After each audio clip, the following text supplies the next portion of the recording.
Hey guys, Roger here. You ever notice that every single railway track in the world, it doesn't matter if it's high speed in Japan, freight in the Midwest, or Amtrak rolling through the US, is sitting on a bed of stones? Just millions of rough, gray, jagged rocks going on for miles? I used to ride past them and think, why not just pour concrete? Why leave the most important part of the train floating on a pile of loose stones? Turns out it's not laziness or cheapness. It's actually brilliant engineering, and the story behind it goes way back to old sailing ships.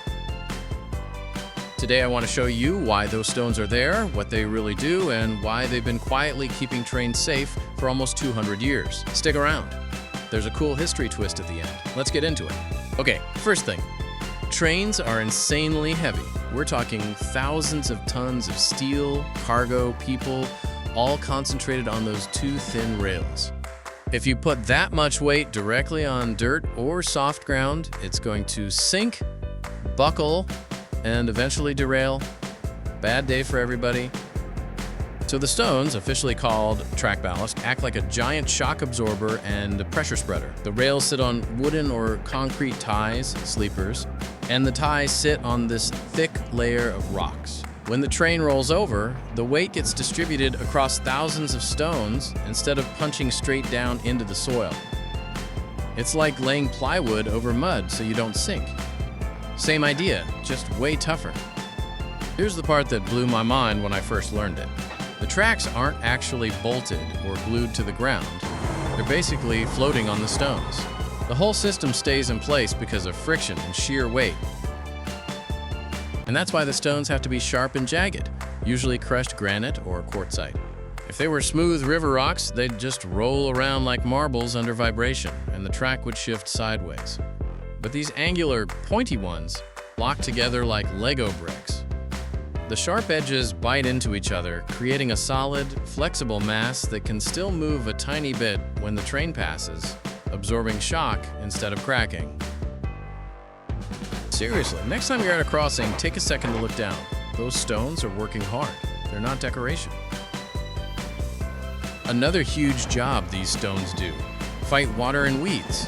Rain hits the track. If it was solid concrete or packed dirt, you'd get puddles, erosion, rust, mud everywhere. But a pile of loose stones is like a giant drain. Water flows right through the gaps and away from the rails. Weeds, almost impossible for plants to take root in sharp rocks packed that tight. Without ballast, you'd have grass and roots cracking everything apart in no time. But the stones don't last forever. After a few years of trains pounding over them, the edges wear down, they get rounded, dust fills the gaps, drainage gets worse.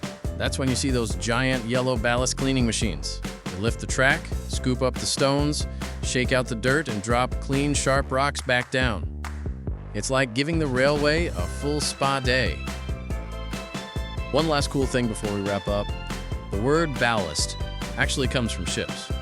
Back in the sailing days, empty wooden ships were too light to sail safely, so sailors filled the hold with heavy stones to weigh them down. That load was called ballast. When they reached port to pick up cargo, they'd dump the stones on shore.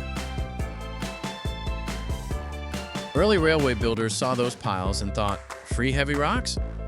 Perfect. They used the old ship ballast for the tracks, and the name just stuck. So next time you see those gray stones under the rails, remember, they're not random rocks. They're a self-draining, weed-proof, shock-absorbing foundation that's been quietly keeping trains on track for 2 centuries. And they started life weighing down pirate ships. If you enjoyed this little deep dive, hit that like button. It really helps the channel. Subscribe if you want more travel stories and quirky facts like this.